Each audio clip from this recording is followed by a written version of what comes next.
नमस्कार विद्यार्थी मित्रांनो, आज आपण सावित्रीबाई फुले पुणे विद्यापीठ अंतर्गत संजीवनी प्रतिष्ठान संचलित शिक्षणशास्त्र महाविद्यालय कुरुंद, तालुका पारनेर, जिल्हा अहमदनगर, शैक्षणिक वर्ष 2025-26.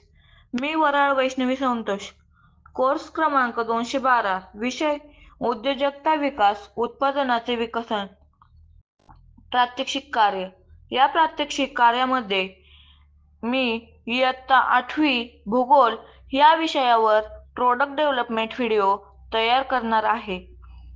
आज आपण भूगोल विषयातील एक महत्त्वाचा घटक पाहणार आहोत, तो म्हणजे खडक. चला तर आपण खडक याविषयी सविस्तर माहिती पाहूयात.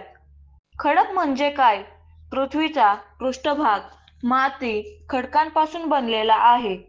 खडक हे घन स्वरूपातील नैसर्गिक पदार्थ आहेत. ते खनिजांनी बनलेले असतात.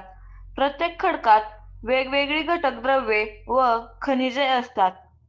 खडकांचे गुणधर्म हे पुढील घटकांवर अवलंबून असतात. 1. खडकांतील खनिजे.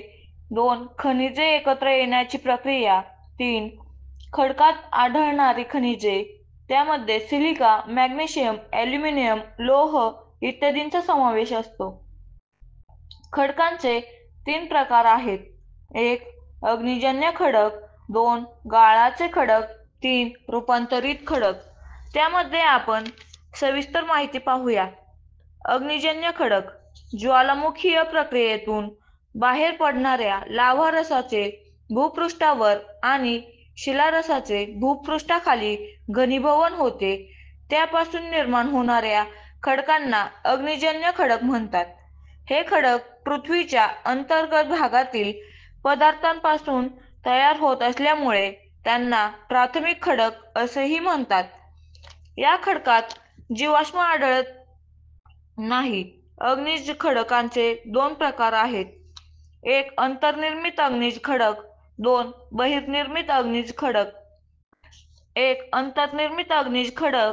ज्वालामुखी प्रक्रियेदरम्यान ज्या वेळेला शिलारसाचे पृथ्वीच्या पृष्ठभागावर घनीभवन होते, त्यावेळेस तेथे निर्माण होणाऱ्या खडकाला अंतर्निर्मित खडक म्हणतात. उदाहरणार्थ ग्रेनाइट. या प्रक्रियेत शिलारस सावकाश थंड होत असल्याने त्यातील स्फटिकीकरणाची क्रियाही सावकाश होते. त्यामुळे स्फटिक सुस्पष्ट आणि मोठे असतात. 2. बहिर्निर्मित अग्निज खडक. या प्रक्रियेत लाव्हा रस भूपृष्ठावर पसरल्यानंतर त्याचे घनीभवन होते. त्यापासून निर्माण होणाऱ्या खडकांना बहिर्निर्मित अग्निज खडक असे म्हणतात. पृष्ठभागावर आल्यानंतर लाव्हा रस लवकर थंड होतो, त्यामुळे त्यातील स्फटिकीकरणाची क्रिया जलद होते. परिणामी त्यातील स्फटिक सुस्पष्ट नसतात.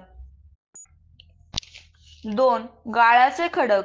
नदी, हिमनदी, वारा इत्यादी कारकांमुळे खडकांचे अपक्षरण होते. त्यापासून तयार झालेला गाळ वाहत जातो. सखल भागात या गाळाचे थरावर थर साचतात. त्यामुळे वरच्या थरांचा खालच्या थरावर प्रचंड दाब पडतो आणि गाळाच्या खडकांची निर्मिती होते. गाळाचे थर एकमेकांवर साचताना अनेकदा मृत प्राण्यांचे, वनस्पतींचे अवशेष गाडले जातात. म्हणून गाळाच्या खडकांत जीवाश्म आढळतात. या खडकांमध्ये गाळाचे थर स्पष्टपणे दिसतात, म्हणून त्यांना स्तरित खडक असेही म्हणतात. उदाहरणार्थ वाळूचा खडक, चुनखडक, प्रवाळ खडक इत्यादी. 3. रूपांतरित खडक. तप्त लाव्हा रसाचा परिणाम होऊन तसेच भूहालचाली होत असताना पडलेल्या दाबामुळे मूळ खडकातील अग्निज खडक किंवा गाळाच्या अशुद्ध स्फटिकाचे पुन्हा स्फटिकीकरण घडून येते. त्यांचे स्वरूप आणि गुणधर्म बदलून रूपांतरित खडकांची निर्मिती होते.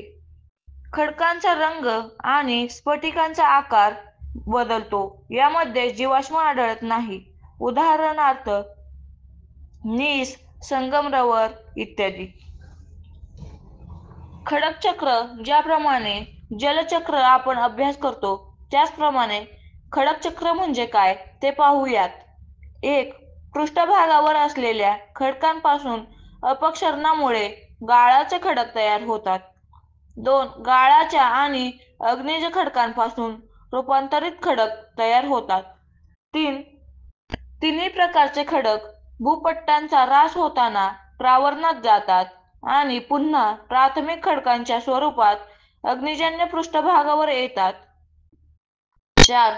हे चक्र सतत चालू असते, यालाच खडक चक्र म्हणतात. हे प्रात्यक्षिक पूर्ण करीत असताना सावित्रीबाई फुले पुणे विद्यापीठ अंतर्गत संजीवनी प्रतिष्ठान संचलित शिक्षणशास्त्र महाविद्यालय कुरुंद यामध्ये श्री आदरणीय काळे सर यांच्या मार्गदर्शनाखाली हे प्रात्यक्षिक कार्य पूर्ण करण्यात आले. त्यांचे मनापासून आभार. धन्यवाद.